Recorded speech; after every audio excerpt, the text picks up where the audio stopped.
Hello everybody, it's Mike again. It's April 12th. Beautiful day out here. You can see the sky. Indiana sky is clear blue. A little bit of a breeze. It's in the 50s, but the sun's out, so it's great. Now today I'm going to take a different approach. We beat the lazy parasite thing into the ground, so I'm going to take a different twist today. I'm going to talk to you about some of my one of my former clients who was not a lazy parasite, who actually achieved great things, and I was fortunate to be able to do business with this person and become friends with. And his name is Eugene M. Clary from Atlanta, Georgia. He was in the HVAC slash, I don't know, pumps, plumbing supply type business during a time when Atlanta, Georgia was in its hyper growth phase. And as a result of that, he became a multi-millionaire. You say, well, how'd you meet him, Mike? Well, I was in the investment business, and in those days we'd have to call people to try to get an appointment, or cold calling is what they called it. And so in the back of the white pages, you could look at the back of the white pages, you could see there were direct phone numbers into various people's offices. So I would call those because I didn't have any money to buy any list. And if it said, you know, Eugene Clary office, there was a pretty good bet that was some sort of business person, professional person. And so I called him and we started talking about the stock market. And he says, yeah, I'll buy 100 shares of whatever from you. So we set the account up. I went and saw him, and it's a pretty small office building, nothing major. And I didn't know who he was. So I don't know, it was maybe a month or two later. He goes, Mike, you want to go to the Georgia Tech, Virginia Tech football game?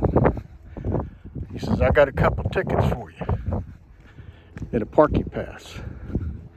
I said, sure, yeah. Am I going to be sitting with you? No, I've got some other seats, but I'll have the parking pass and the tickets here for you. You come by in the next couple days, pick them up. They'll be out here at the front desk for you. And I said, wow, I really appreciate that. And so I got a buddy of mine, and he wanted to go. So I went by and got the tickets and the parking pass. And again, at this point in time, I didn't know who he was, okay? I was just glad to have a customer, and a new customer at that, client. So anyhow, it was a Thursday night game. It's like a big kickoff game for the season. So we're running late. I'm thinking, great. Here we are running late. That's ridiculous. So we get to the Georgia Tech stadium where you're supposed to pull in, and there was gates there, police barricades. So I pull out this parking pass, and all of a sudden the policeman starts moving everything, waving everything like we're somebody important. So drive on through that first barricade, come back around. They're directing me to go to this spot right by the stadium, literally. And the spot we parked in was directly by the elevator shaft. So I'm like, wow, we're late, but this is incredible. Something's going on here. So we get out, we go up the elevator. The tickets are literally on the second tier of the stadium at Grant Field in Atlanta, Georgia, directly on the 50-yard line with nobody sitting in front of us. So we had literally what were some of the most incredible seats to watch a college football game at night. And I happened to buy a program because Georgia Tech is not where I went to college, but I've always love Georgia Tech as far as its school and its alumni, etc. So Mr. Clary was a big Georgia Tech guy. And so we get situated. I pull the program out. I'm looking at it, and it's got donors listed. You know how people give the university money. And so I'm reading through this donor list, and it says Coca-Cola, $10 million. Next line down, Eugene M. Clary, over $5 million. I'm like, whoa, what? I'm like, you gotta be kidding me. So obviously, Mr. Clary was a very humble guy. Wasn't gonna tell you anything about that.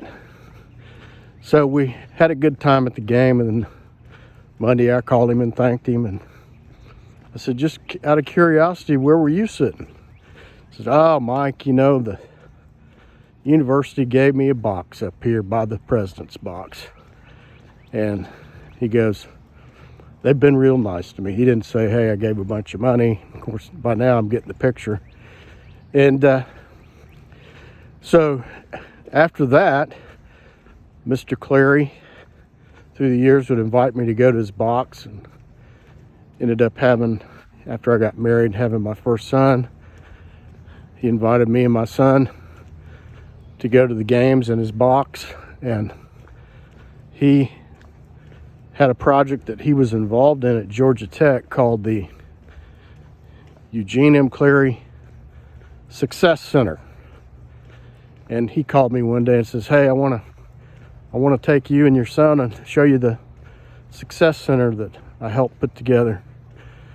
And basically it was a program where college kids, after they're getting ready to graduate, could get help from the Success Center, even if it was down to needing a suit to wear to an interview.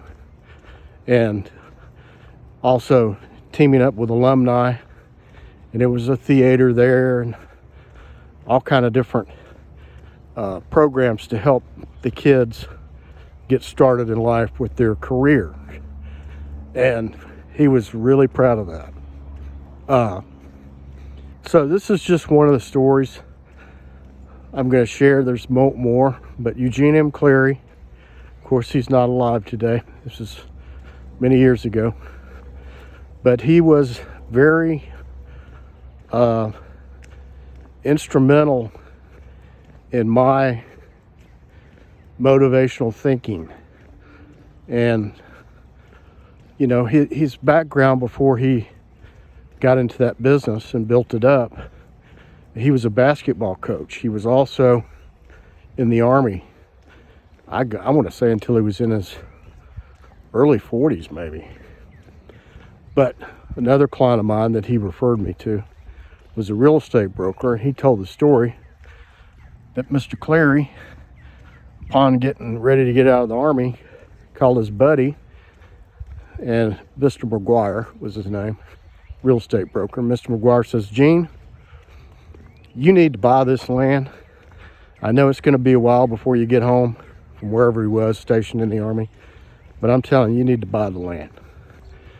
So he bought the land based on Mr. McGuire's recommendation without ever even having seen the land. And as it turns out, it was directly in the path of progress in North Atlanta. And of course, many years later, he sold it out for millions of dollars for home development, etc. So this is a real story I'm sharing with you because, you know, things can happen. Not everything's perfect. Certainly not in his life or anybody's life, but there are people out there that I have dealt with and met, and these stories are real. I enjoy the stories, and I hope maybe you might too. Maybe it can help you. Maybe it might get you thinking in a more positive direction. But having dealt with these people as customers and friends, it's been one of my goals to kind of tell some of these stories and it really is amazing if you think about what transpired there, and the fact that he didn't want to elaborate on who he was. He was a real humble guy, and I was fortunate enough to be one of his investment guys, and we had a lot of good times together. So anyway, that's all I got for you right now.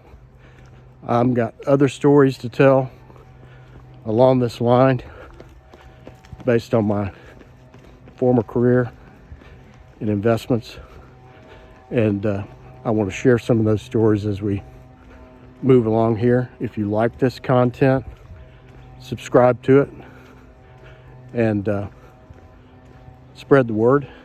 If you have some friends you think might be interested in this. And if you find yourself in a spot where you're trying to start over, these videos are designed for you to get going, so you can focus on new opportunities because they're out here. All right, have a great weekend.